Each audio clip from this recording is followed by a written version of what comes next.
Good evening and welcome to this evening's Committee of the Whole meeting for the City of Cedar Falls on Monday, February 3rd, 2020. We'll start off tonight's meeting with a briefing on the the FY21 budget from Director Rodenbeck. Thanks, Mayor. So tonight what we're presenting is the budget for FY21. So just to remind everybody, that means that starting July 1st, 2020 and going through June 30th, 21. What I hope to do tonight is really just kind of give an overview and highlights of the budget, what the real impact is to homeowners and businesses, and then also just a lot about what the factors were that how we got to this point. So I wanted to just really start off with the process. It really starts early, and there's several steps to get to tonight. We do ask departments to start submitting the requests in October and November. And then in December, we have what's really kind of the start of this budget process. And that is when council has their goal setting. That really, there's lots of things discussed at this goal setting that really then help build the parameters for the budget. So it's talking about things like, what do you want reserves to be? What kind of budget increase, do you think is fair? What are we going to do about TIF? What projects are the priority on the CIP? What about our debt? Where do we want to be with debt? So really that's building a lot of those parameters to help staff develop a budget. So I think oftentimes people think that we only spend 1 or 2 nights on the budget and they don't realize that we already spent several hours in goal setting, kind of building those parameters. December we do have to do our certification of TIF. And in January, we just approved our capital improvements program, which is part of the budget process as well. Right at the end of December, beginning of January, Blackhawk County will give us our valuation, so that helps us determine what our revenue is going to be. That gets us to February now, I guess, where we're holding public hearings on the maximum levy and the budget itself, and then eventually we'll have to get it filed with the county and the state of Iowa. So there are some new requirements this year, and so there are things that are different for this year, and one of them was the Senate File 634 that was passed. And they talked about it really being the truth and taxation bill.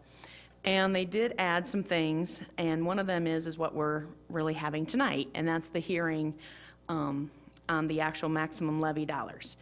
And as part of that, if that's more than a 2%, then you need a supermajority vote. So for us, that's 5 votes.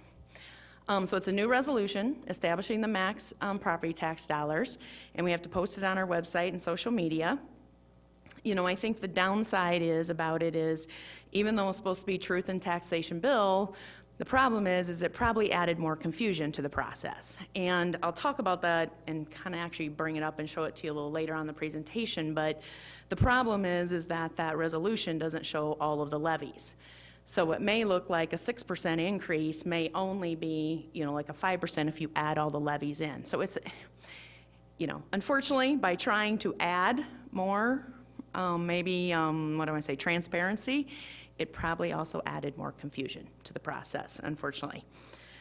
And then we'll continue to still have to have a second budget hearing where we actually adopt the budget. So again, the new requirements really require us to have 2 hearings now instead of 1, and a new deadline of March 31st, which really is just 2 weeks later. It used to be March 15th, and now it's March 31st. So one of the things I want to do is, I know for a lot of council members, you know this, but just really kind of maybe for those watching at home and others, is really just remind people what makes up their property taxes. I think sometimes people think the city has full control over the property taxes, and there's other factors that go into it. So really we always talk about for people is that the amount of taxes you pay is really 3 factors: the valuation of your home or business, the rollback factor, and then the actual tax rate that's established by the city. So the valuations, that is set by the county. So again, not controlled by the city. So the county gets us those valuations, like I just said, every year right at the end of the year. And what that does is, I'll just kind of show you what happened for Cedar Falls this year. So an assessed value of the property is the total value of the property. Not what's taxed, that's the taxable value. This is the assessed value, so it's 100%. So for Cedar Falls this last year, we saw an increase of $153 million or 4.7%.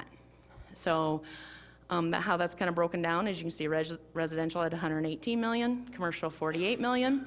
We actually saw a loss in the multi-residential to get us to our 153 million. So that kind of shows you the breakdown. So the good news is we had growth in Cedar Falls. And if you drive around town, you would think, yeah, we had growth. I can see that. So the good news is we did.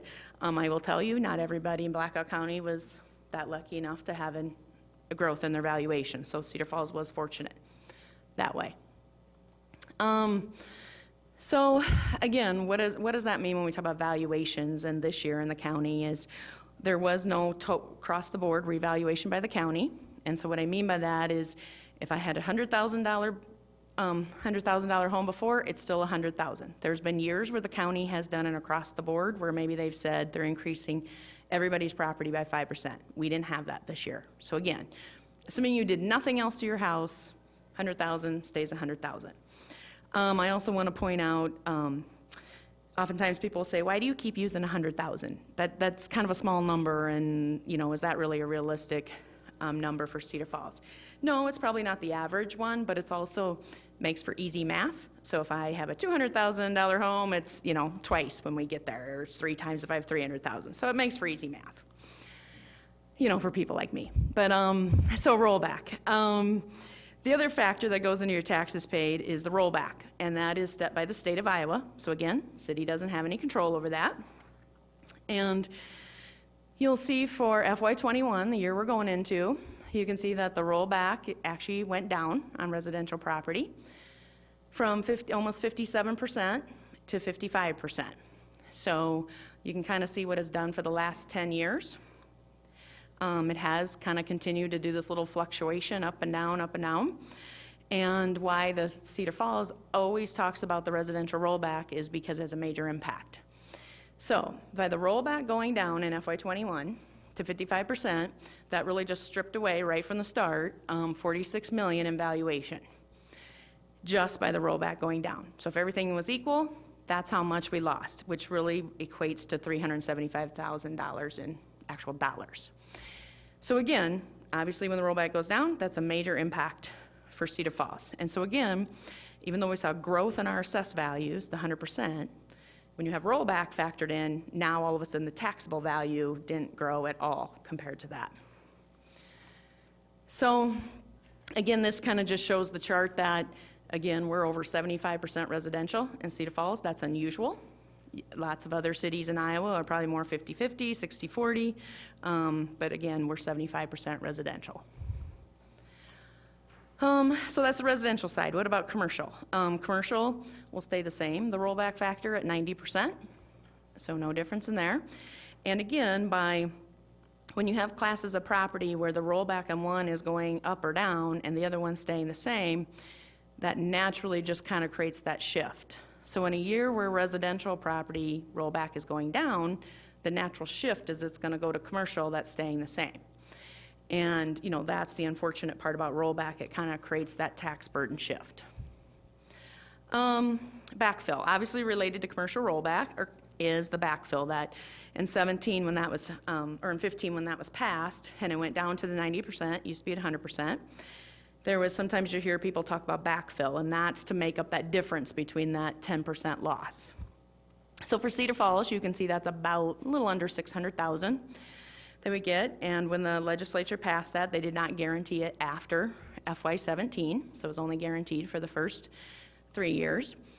And so in 18, 19, 20, and what we're proposing for 21 is to not rely on the backfill, to assume we're not going to get it. Again, that's the conservative approach. And then if we do get it, we'll use it for one-time capital projects. So again, that's what this budget's proposing. And then the last class of property, the multi-residential. Again, back in 15, that was proposed also as that legislature to phase in, an 8-year phase-in of rolling back multi-residential property. So you can see it used to be taxed at 100%, and now it was 75% for 20. It will be 71.25 for FY21, and then eventually we'll get to the same rollback as residential, which, as I just mentioned, was 55%. So you can see over 8 years, it's going from 100% down to 55%. So for FY21, we kind of had a little bit of a, maybe I'll say a double whammy. One, we knew that factor's going down, but two, you might recall I showed that we also lost assessed value in multi-residential too. So we really, unfortunately, in that class of property, really are losing a lot of dollars when it comes to multi-residential. So the last factor in your taxes paid is really what you guys all have control over, and that's the actual tax rate. So you have the valuations set by the county, you have the rollback set by the state, then you get to what's the tax rate. So for the budget that we have tonight, what we're proposing is the rate for currently in FY20 is $10.95, and we're proposing $11.43. So it is an increase of 48 cents and a 4.38% increase on the rate. Now again, we'll get to it. What's that real impact? Remember, rollback's going down, rates naturally gonna go up.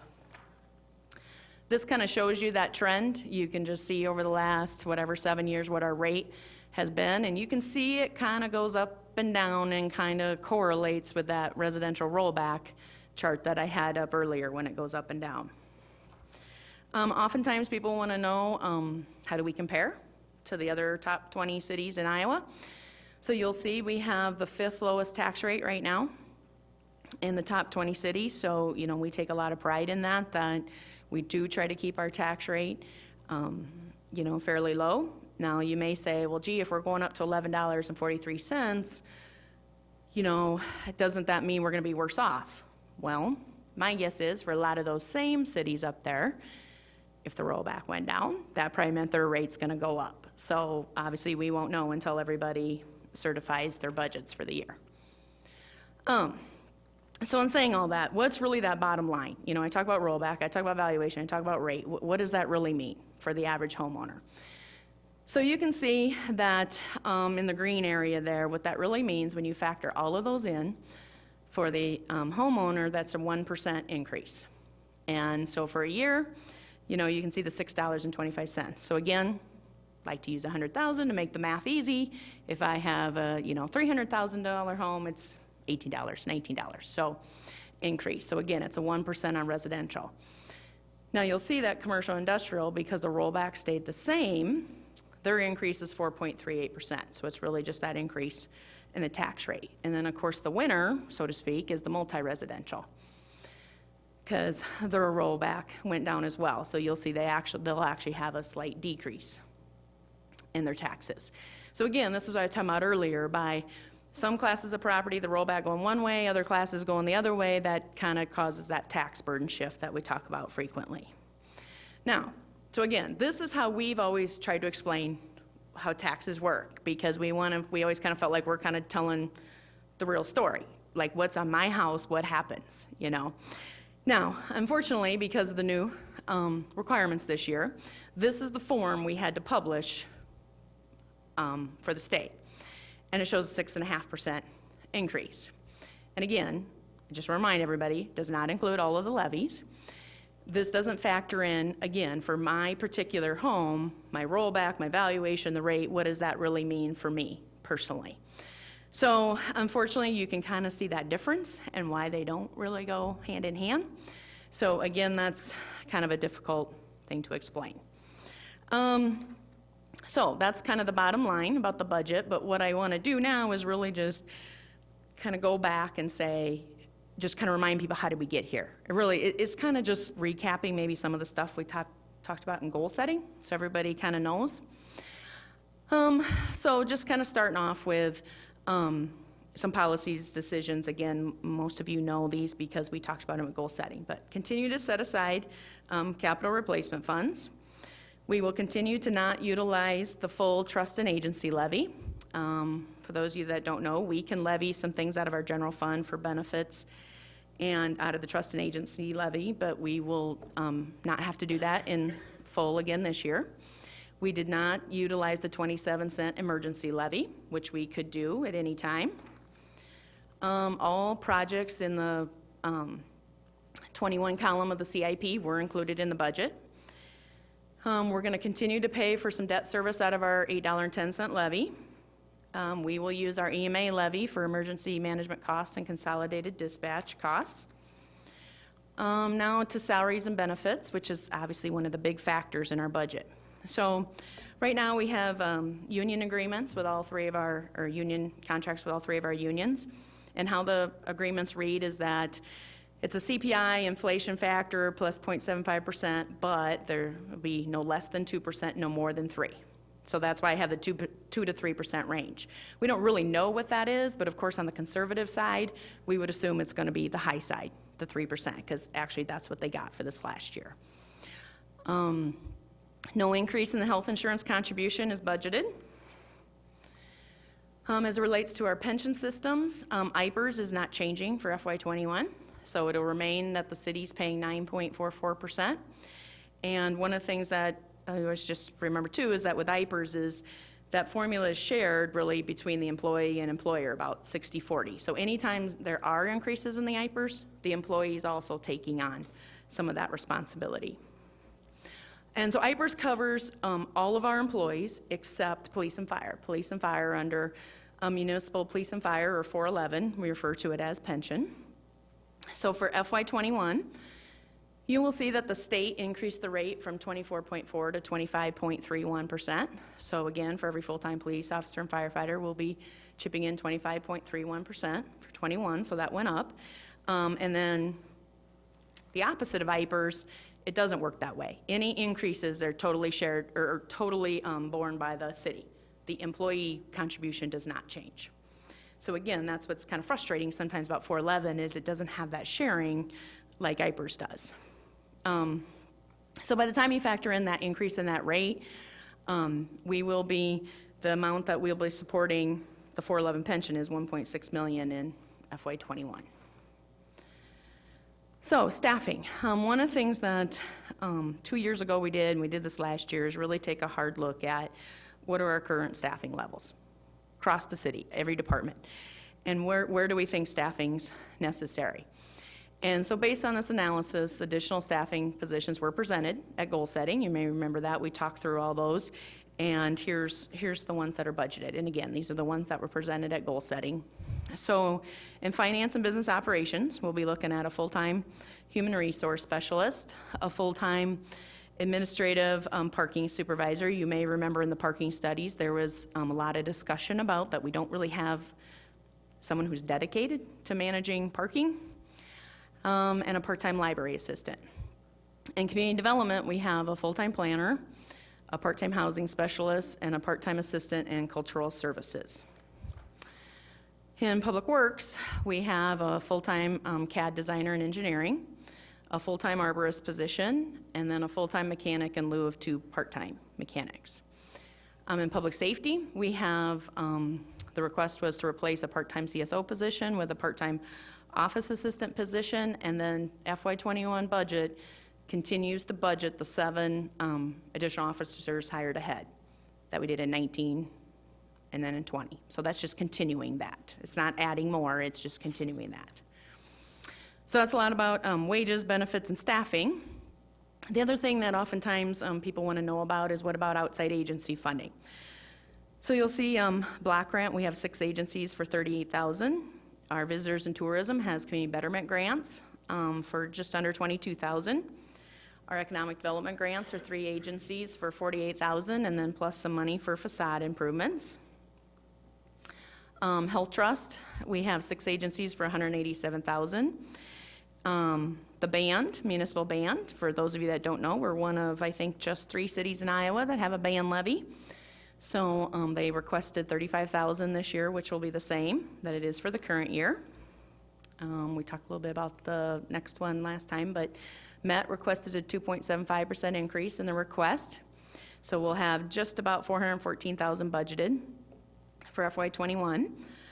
This budget does not include the additional amount they requested at this point. I know, again, that we talked about that at another council meeting and committee about getting more information about that. I should go back. One of the reasons why I wanted to bring up outside agencies too is, you know, I know I've heard Councilperson DeBoer mention this before too, that you know, sometimes agencies will come to us and want funds, and so the good thing about having a system and a process during the budget is that's really the time for them to come to us. That's what I mean, that sometimes you'll hear council members ask, well, did they ask during the budget process? Because that's really the right timing to do that, because then we can plan for them. So we do really try to stick to that they should do it during these processes and during these application processes. So that's just some of the factors. So I just kind of wanted to go back and maybe just kind of wrap it up with a summary. So again, it's a balanced budget for FY21 in the general fund. It's a 1% property tax increase for residential, 4.38 for commercial industrial, and actually just a slight decrease, 0.84% for multi-residential. One of the things we also talk about when we're doing the budget is we're not talking about just this year. We like to think ahead of, does this get us in the right place moving forward? We feel like it is a sound base looking forward, but we also know we got to continue to watch our growth and expenses compared to growth in revenue. It's a challenge for us. And that's really what this next chart shows you. You know, it shows you maybe what our growth is down there in the pink, but you can see the top, the blue, is our expenses. And so, you know, in a perfect world, we'd want those to be exactly parallel, but, you know, the concern is are we, you know, do we have more growth in our operating expenses versus our revenue? So again, continue to have to monitor that. So again, looking forward. So some things we know, already moving into the next year, is we know multi-residential, again, is gonna go down in FY22, we know that. So something we're gonna have to plan for again next year.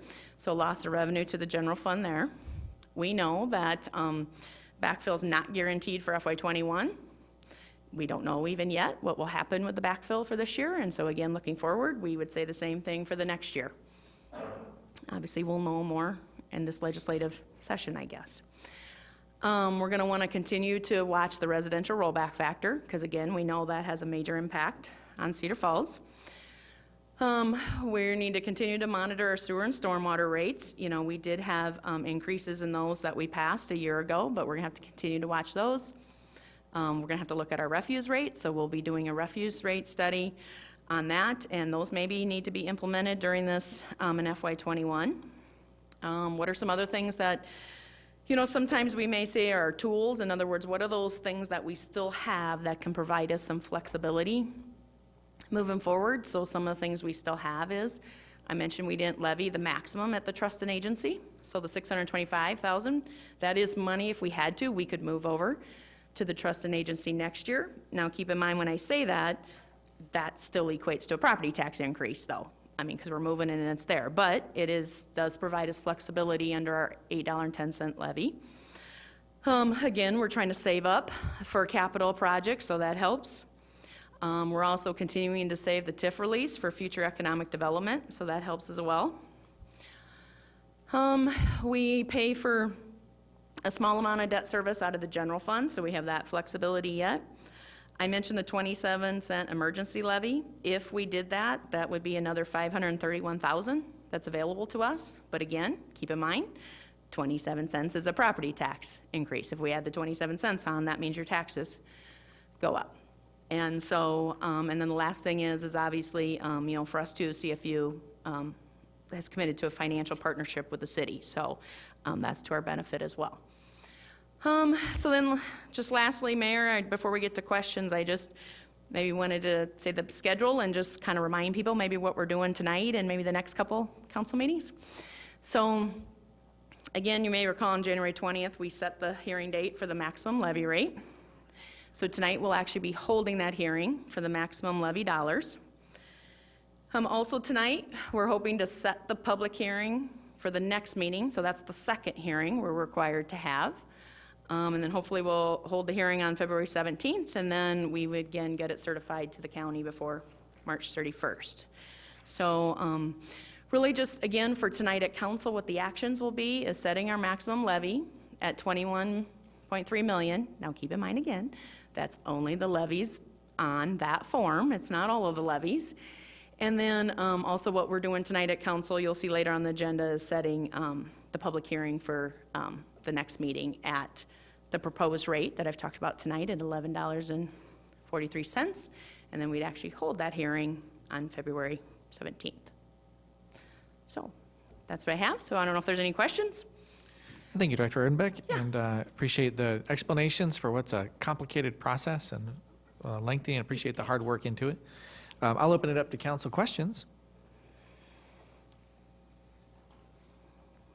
And we have no council questions. Congratulations. Okay, all right.